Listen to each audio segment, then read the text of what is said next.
चला तर मंडळी, झटपट किचनमध्ये तुमचे खूप खूप स्वागत आहे. मंडळी, आज मी तुमच्यासोबत शेअर करणार आहे आरोग्यदायी करडीच्या भाजीची रेसिपी. तर या ठिकाणी आपण करडीची एक जुडी घेतली आहे. बघू शकताय तुम्ही किती ताजी आणि फ्रेश आपली करडईची हिरवीगार अशी भाजी मी घेतली आहे. त्याचे आपण या पद्धतीने सगळे पत्ते असे तोडून घेऊया, म्हणजेच भाजी आपल्याला छान साफ करून घ्यायची आहे. सगळी भाजी आपण याच पद्धतीने काढून घेऊया. हे बघा, सगळी भाजी मी साफ करून घेतली आहे आणि स्वच्छ पाण्याने धुवून सुद्धा घेतली आहे. मीठ टाकून मी पाण्याने भाजी धुवून घेतली आहे. आता आपण भाजी कापून घेऊया. कोणतीही पालेभाजी आपण जेव्हा बनवतो तर मंडळी तिला कापण्याच्या अगोदरच धुवून घ्या. धुतल्यानंतर कधीही भाजी कापू नये. त्यामुळे कोणतीही भाजी घेताना आधी धुवून घ्यायची आणि त्यानंतरच तिला चिरून घ्यायचे. बघा, या पद्धतीने मी अशी बारीक आकारांमध्ये भाजी कट करून घेतली आहे. आपण आता सगळी भाजी कट करून घेऊया.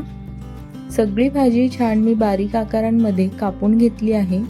त्यानंतर 10 ते 12 लसूण पाकळ्या आणि 4 ते 5 हिरव्या मिरच्या घेतल्या आहेत. याचं आपण छान वाटण करून घेणार आहे. त्यानंतर 2 चमचे बेसन पीठ घेतलं आहे, डाळीचं पीठ आहे. आता आपण वाटण करून घेऊया. बघा, या पद्धतीने रुचण्याच्या साह्याने मी याला छान असं वाटून घेणार आहे. रुचण्याच्या साह्याने असं वाटण करून भाजीमध्ये घातलं तर त्याची चव अप्रतिम होते. तुम्ही खलबत्त्यामध्ये सुद्धा ठेचून घेऊ शकता. वाटण आपण तयार केलंय.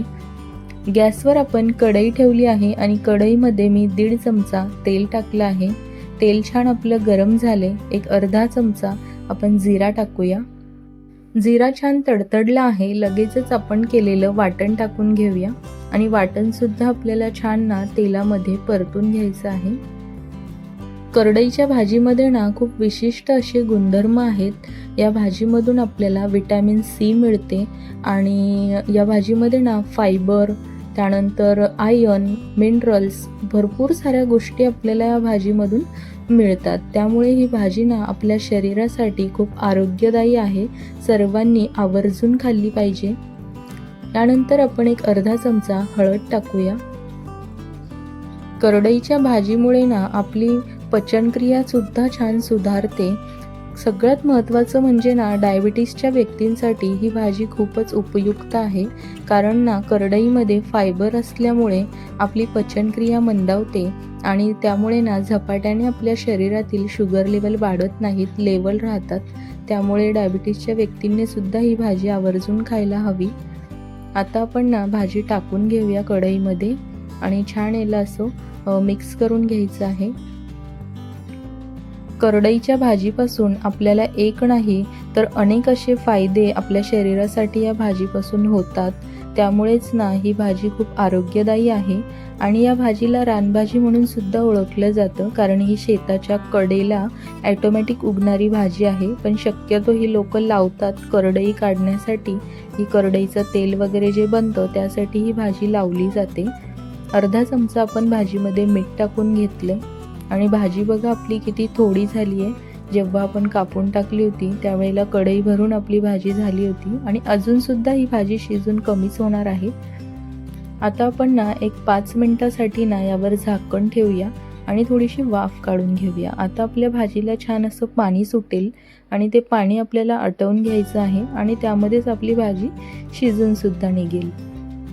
तर आपण यावर आता झाकण ठेवूया आणि एक 5 मिनिटं वाट बघूया. 5 मिनिटं झाले आहेत आणि आता मी झाकण खोलून बघते. बऱ्यापैकी आपल्या भाजीचं पाणी आटलेलं आहे. आता आपल्याला यामध्ये जे बेसन पीठ आपण घेतलं आहे ते टाकणार आहे आपण. आता हे पीठ मी चण्याची डाळ आणून आणि त्याला चक्कीमधून दळून आणलेलं आहे. त्याची चव अप्रतिम असते. गावठी डाळ आहे आणि त्याचं बेसन मी तयार करून घेतलेलं आहे. तुम्ही आपलं अगदीच दुकानातलं बेसन पीठ सुद्धा वापरू शकता. त्याने सुद्धा भाजीला तेवढीच अप्रतिम चव होते. तुम्ही ते सुद्धा वापरू शकता. करडईची भाजी ना वेगवेगळ्या ठिकाणी वेगवेगळ्या प्रकारे बनवली जाते. शेंगदाणे टाकून सुद्धा त्याला बनवतात. त्यानंतर शेंगदाण्याची रस्साभाजी म्हणून सुद्धा आपण त्याला बनवू शकतो आणि भरपूर अशा वेगवेगळ्या डाळींमध्ये सुद्धा ही भाजी बनवली जाते. पण या पद्धतीने सुद्धा तुम्ही एकदा नक्की करून बघा, तुम्हाला नक्कीच आवडेल. 2 ते 3 मिनिटं आपण पुन्हा याची वाफ काढून घेतली आहे आणि बघू शकताय तुम्ही भाजी आपली छान तयार झाली आहे. स्पेशली ना ही भाजी तुम्ही चपातीसोबत खाण्यापेक्षा ज्वारीच्या आणि बाजरीच्या भाकरीसोबत जर खाल्लीत तर याची चव तुम्हाला अप्रतिम लागेल. तुम्ही नक्की ट्राय करून बघा. तर मंडळी, आपल्या करडईच्या भाजीची रेसिपी तयार झालेली आहे. तुम्हाला रेसिपी कशी वाटली मला कमेंटमध्ये नक्की सांगा आणि व्हिडिओ आवडल्यास व्हिडिओला जास्तीत जास्त शेअर करा. अजून जर आपल्या चॅनलवर नवीन असाल तर चॅनलला सबस्क्राईब करा आणि बेल आयकॉनला क्लिक करा.